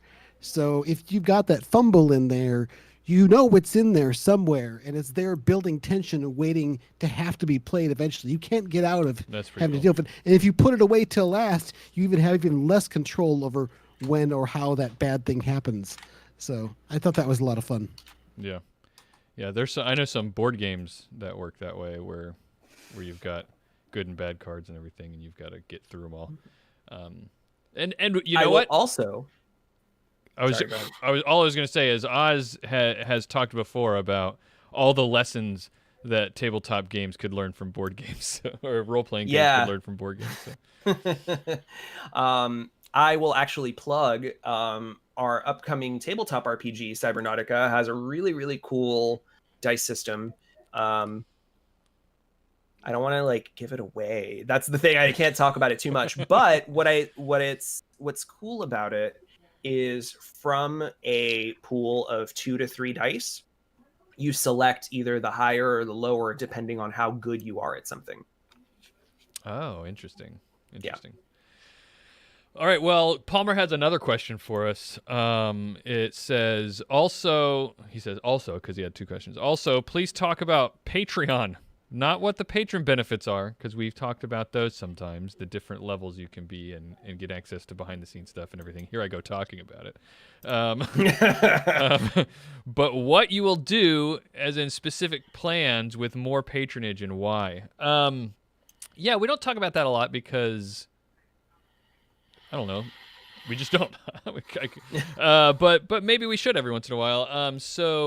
So right now, or early on in the Patreon push, or the life of the Patreon, we are trying to just make it so that we can get enough money to pay the bills, and I think we're pretty much finally there at the minimum. We've finally gotten to that point, but we don't yet pay ourselves or anybody else that's involved with the show. We're kind of just made the money to pay the bills and keeps the lights on. There are surprisingly a lot of expenses when you start a business, not the least of which is accountant stuff, which is what I'm dealing with right now. So it's tax time, or it's getting close to that. Remember we resolved our taxes like 2 months ago? Yeah, oh my gosh. You're back at it. Oh my gosh. So for the little bit of pulling the curtain back, for the longest time, I decided I was going to do like corporate business taxes or whatever they're called on my own, until I finally decided this is a terrible idea. Also, it was because, so we got into an accountant finally who's handling that for me, and my life feels so much better.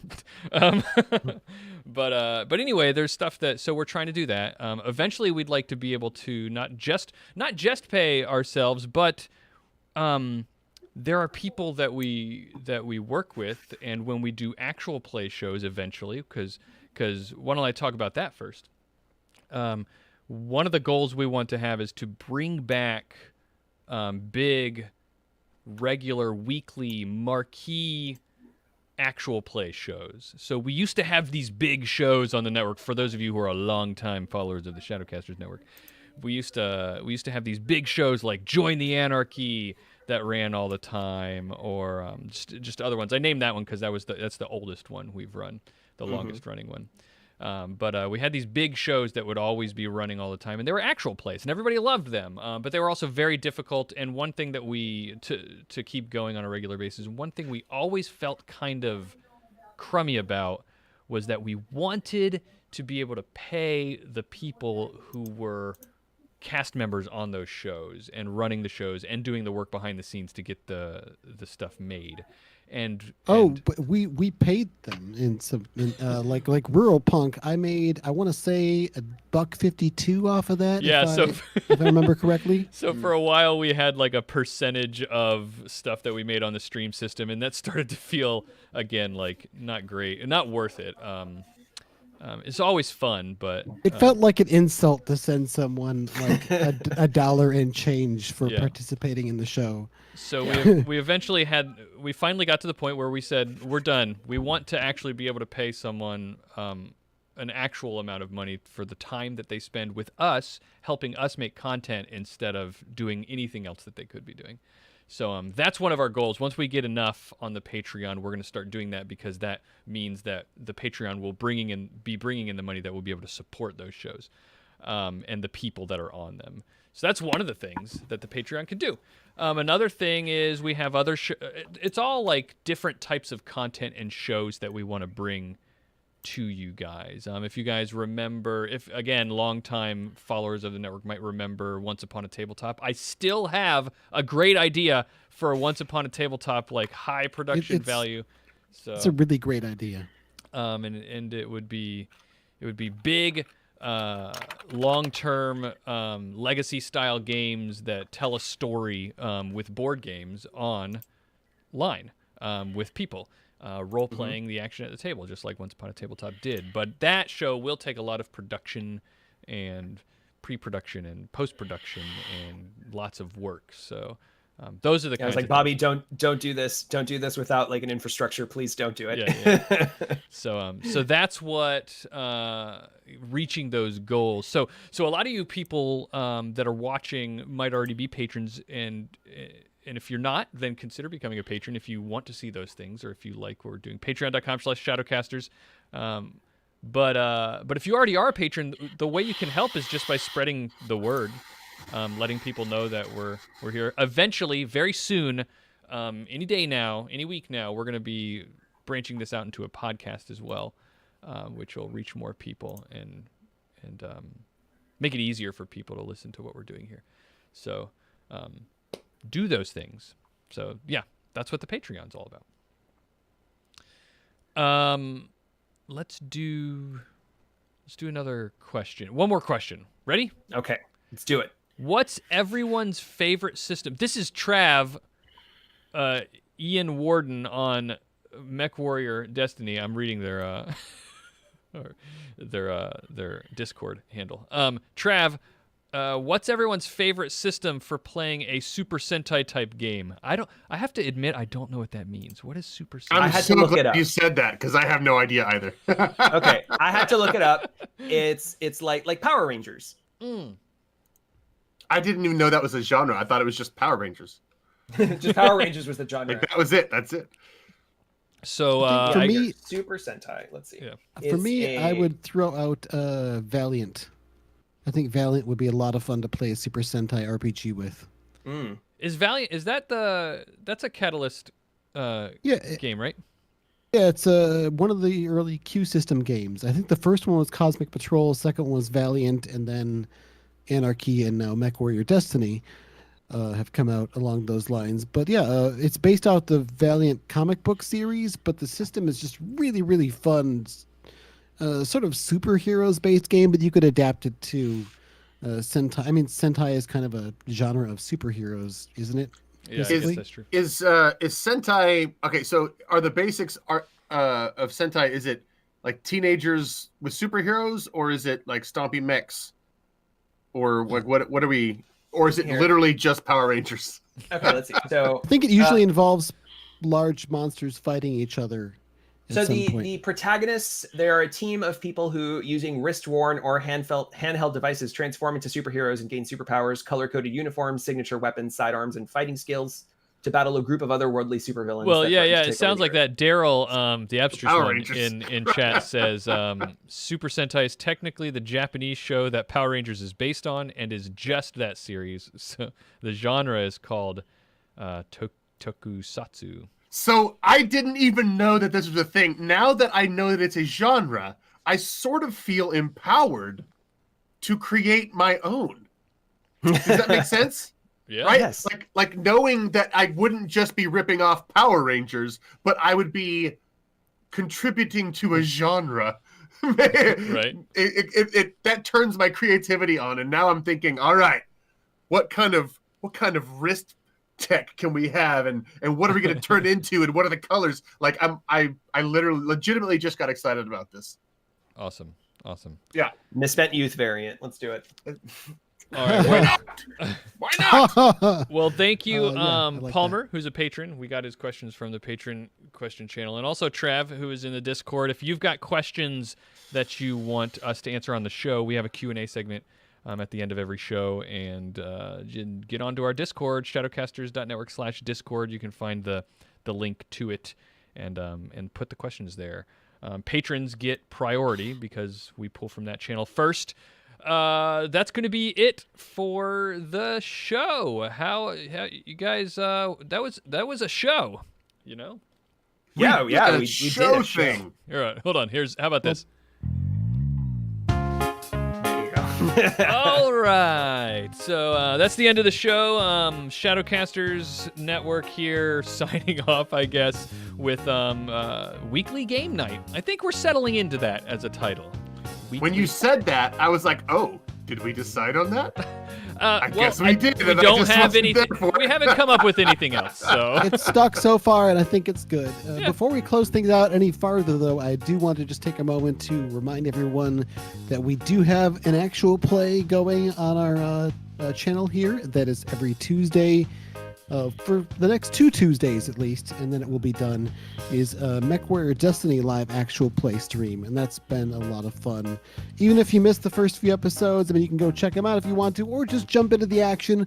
We'll do the recap, have a lot of fun, big stomping robots, mechs, dice, good times, and we're using it to raise money for a charity as well, so any super chat donations will be passed along to world builders. awesome. Very cool. Also, those live people here, stick around. We're going to do the after show and hang out for a little bit longer before we sign off. But for everybody else, thank you for watching, and we will see you next week on Weekly Game Night. Bye-bye. Bye. All right, take care.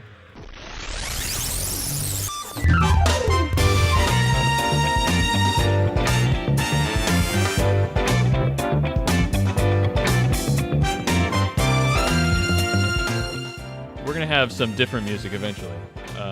Do we need it? Do we need to? Bobby, have you heard of a software called Doodly? Doodly? Yeah. No, I've heard of... Create Yes? doodle videos with Doodly. Oh. It looks like the kind of stuff that you might dig might make your stuff easier. I thought about getting it. It's only like $67. And it looked like it would be able to make those drawing type things really easy. I don't know. Yeah, if I still did that, then I would. I haven't done that in so long. But Well, I kept You wanna go thinking. back to it. I keep thinking that I want to do that. That neo anarchist YouTube channel, with the Yeah. Shadowrun stuff. Yeah. But I. Oh, with the sock puppets? triggered. Ah! Yeah, but like I can't think. Like I need a good visual hook, is what I'm thinking. Sock right? puppets. I don't understand. You Um, still have that one sock puppet, the prototype that you made? Yeah, somewhere. I don't know where it is. It's I'm not. not- It's not anywhere around me. It sounds like I'm just egging you on in a joking way, but I'm totally serious and earnest about it. I would have to. I would have to devote more time to sock puppets that I really, really want to. I don't really want to do that, but like I could have fun doing it. Yeah. But I Look don't at the Bobby puppet. want to. Yeah, I have a sock puppet version of me. that's pretty cool. Yeah. Yours is much weller done.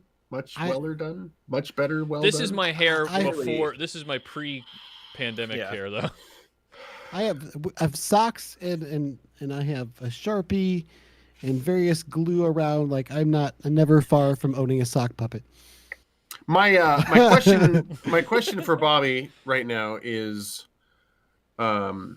after selling Star Wars to Disney, how much input do you have now in what goes on in the Star Wars universe? Well, I most of the time spend all my days on the ranch, but but I do make a trip down to Orlando every once in a while, and I don't know if that's a good George Lucas impression or not. You know, you look so much like young George Lucas that the young George Lucas Luke Skywalker type clone that showed up in Rebels quite often looks exactly like you.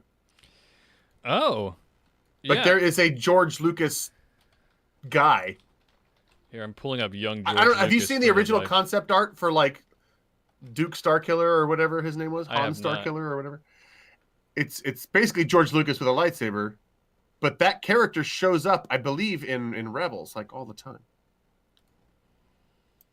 Here, I'm pulling this up for the chat so people can, because we talk about this all the time, and this is young George Lucas. Baron Papanoida. Oh wait, no, that's not him. That was him actually in Star Wars. There you go. I'll pop this picture into the Discord chat so you guys can see which one I'm showing them. But this one I think looks the most like me. I get this all the time. Yeah. Because it's freaking hilarious. No, that one right there on the top left. Oh my God! Right Look at there's that. Bobby. Yeah. Wait, where are you guys seeing this? I'm seeing it on On the YouTube. stream. Oh, YouTube. I'm not watching the YouTube stream. Okay. Yeah. I've been stopped like by Are you George Lucas's son? Yeah. See. Yeah. Exactly. That it looks just like Bobby. I've been stopped. This is what I've been saying for months. I've been stopped at like the parking garage where I'm trying to pay to get out, and they're like, "Hey, has anybody ever told you look like a young George Lucas?" So It's uncanny. Yeah. So you turn and say, I need to get back to 1977 to, I don't know. don't tell anyone. There was an episode of what show was that? The DC show Legends of Tomorrow that had young George Lucas, which was fun. Actual young George Lucas, or No, Now they hired Bobby to play the part. yeah. totally could have. See, that's what we need to do. We need to have Bobby impersonating George Lucas with sock puppets. Where is that guy? Now I'm feeling like I'm gaslighting myself. Yes, You could totally do like a bunch of Star Wars breakdowns of stuff with sock puppets. Daryl next year. mentioning the following Tony Hawk for all the stories of people saying, I've- has anyone ever told you that you look like the skater Tony Hawk? Yes, Yeah. those are very interesting. And Yeah, funny. that's very funny. Yeah. I don't have a celebrity lookalike. You look like the mayor from Pokemon. Yeah, Okay, fine. You do. I'll give you that one. somebody told me today. I was like, what was it? Like they ordered Seth Rogen off of Wish. Oh no! Oh, Damn. I thought it was funny. that It is is very funny. I'm sorry, but it's funny. funny. It's like, wait, this one doesn't even smoke pot. Put it back. Nice. Oh. I'm gonna So, find this cartoon version of Bobby here. Give me, because you guys keep going. I'm gonna find Yeah. it. He wasn't the mayor. What's the recent Pokemon called? Pokemon. Pokemon Scotsman. Pokemon. What is it? How do I not Oh, know? Sword and Shield. Sword and Shield. There you go. And he wasn't the mayor, was he? He was. I don't know. I haven't played it, but he looked like kind of an announcer type figure. Yeah, he was kind of like. Here we go. I found a picture of him. This is good.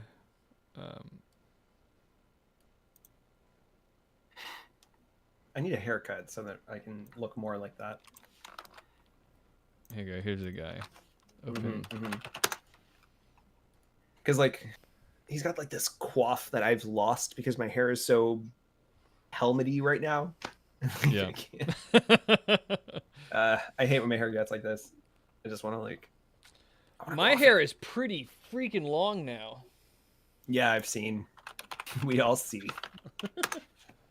Oh man, just look at him. He's such a cutie patootie. Yeah. Okay, so I'm gonna post a picture to you, Bobby, and then can you post it to the YouTube and see if anybody remembers this character popping up in some Star Wars cartoon? Because I'm 100% sure now that I remember him. But this is the concept art for like early. It's not actual concept art, but it's like a. Anyway, I'm being stupid. Hold on one sec. Okay, so that guy in that's. I'm gonna post it in Struggling with the internet. Discord. Yeah. Anyway, it's a character that looks like young George Lucas, and it was like early concept art for like the main character in Star Wars, like, but it's a kind of like a cross between Luke and Han. I think it was like Star Killer or something like that. But anyway, this character has shown up in a cartoon, like as a reoccurring character in the background. I just can't remember where I saw The it. link you gave me sent me to a forum page with a ton of pictures on it. So. Of course it does.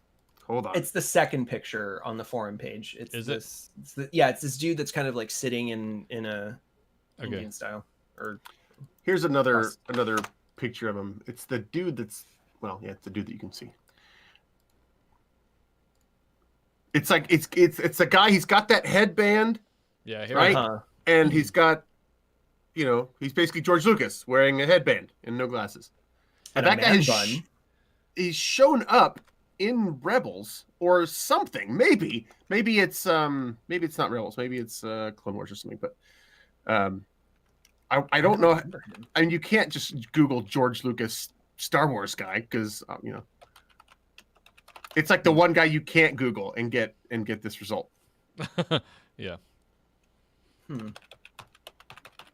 Nobody knows. Nope. I shucks. I thought maybe one of our folks would know. I have Maybe no my idea. husband would know something about him. He's like a repository of Star Wars. What about that new Trivia, Star Wars so. novel? Anybody checking that out? Probably my husband. Yeah. Who's the author? I don't know. I just heard what's it called? Something about the new something Republic something.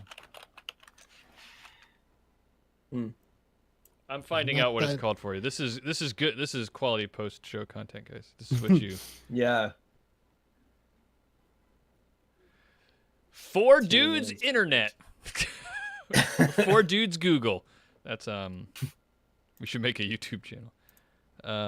It'll go amazingly. We'll get 5 subscribers Immediately.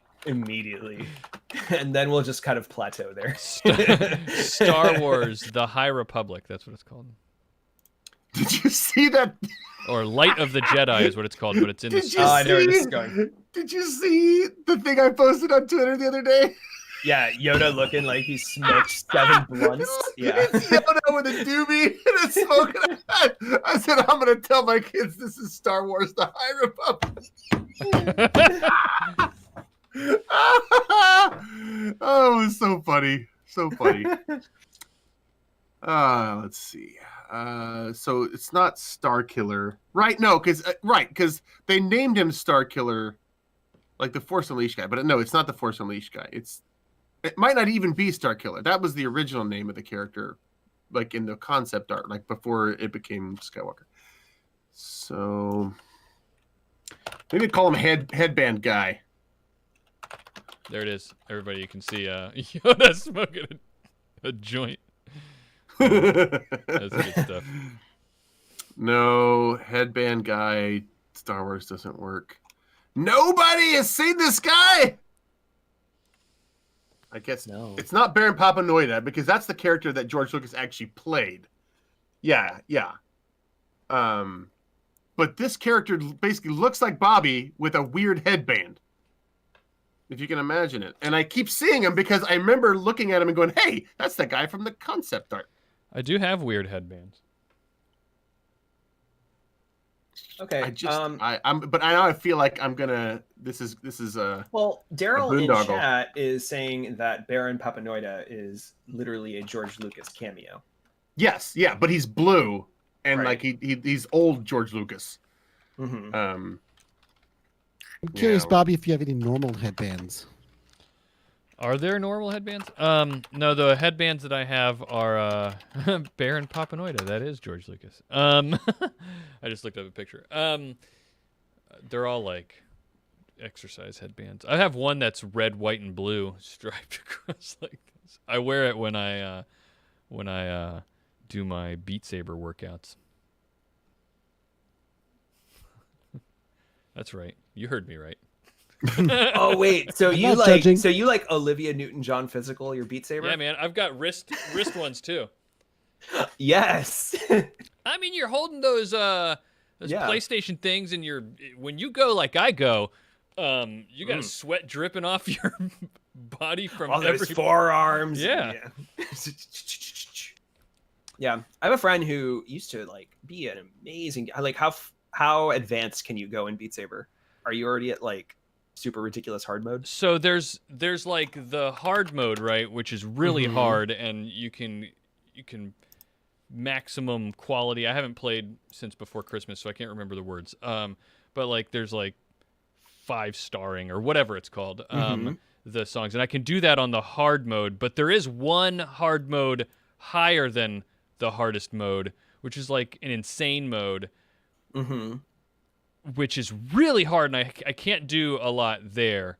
But I have a friend who can do it. Yeah, I have he the used goal. to bring his Beat Saber over to our house and like, you know, to be like our thing to do. And then whenever he would step up, it was literally just like, yeah.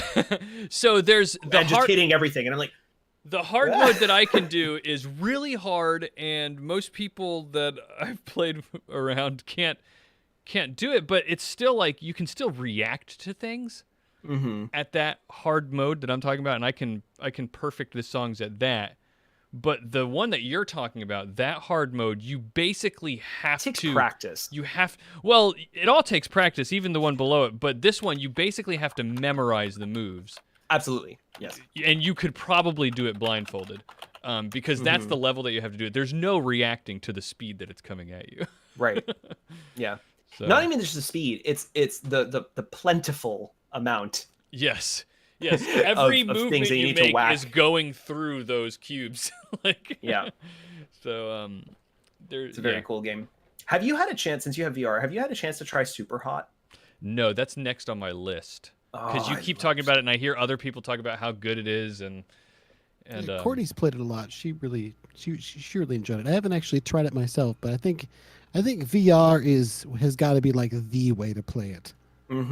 It's the only way to play it, and yeah, but it's so good. And like I remember, if you especially take that like John Wick mentality of like I'm gonna just like, you know, go for it, it's a good workout.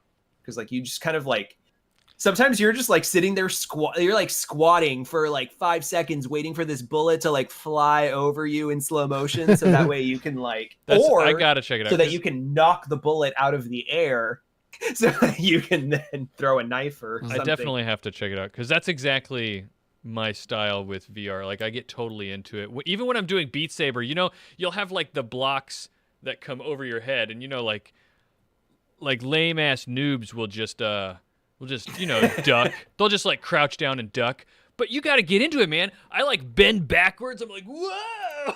Yeah. Like it's yeah. So I definitely have to check it out. I definitely get into the VR. It's really fun. Okay, check that out. Check that link out. Okay, another link. Found it. I've got to get the sort of a VR rig sometime this year. I think that's it's got to be my New Year's resolution maybe, but. Yeah, so far my only like fitness video gaming has been like with Wii Fit, like back in the day, just a little bit, mainly just trying it out, never actually using it for actual workouts. And then for a while I was using just dance for cardio, which was just insanely murderous. I haven't see the guy actually you're played talking much about. Just Dance though, because I don't know, I was a little disappointed by the game. It's fun, but it doesn't actually teach you dance moves. Now, So- I could swear that character, I saw that character like as a younger version, but maybe my mind's playing tricks on me. I don't know. I have no idea. Well, anyway, I am gonna adjourn. Yeah. The rabbit hole has ended. that was so anticlimactic. He just looks like a white dude with a beard. Sorry. Yeah. I don't. Well, somebody will validate me one year. I mean, it It'll be does fine. look like a George Lucas that has been working out Yeah. for It years. looks like Well, what George Lucas yeah. would want George Lucas to Yeah. look like. Buff It's, Lucas. it's George like, Lucas that plays Beat Saber on hard mode every day, Yeah. like Yeah. Bobby does. So Bobby, you keep up with the Beat Saber. That's what. and Oh, that's what you're that's gonna my look like when you motivation get to older. keep it up. Yep. Yeah. Yep. All right. Well, thank you guys for hanging out with us in the post show, and we'll see you next week. And bye. Bye, everybody.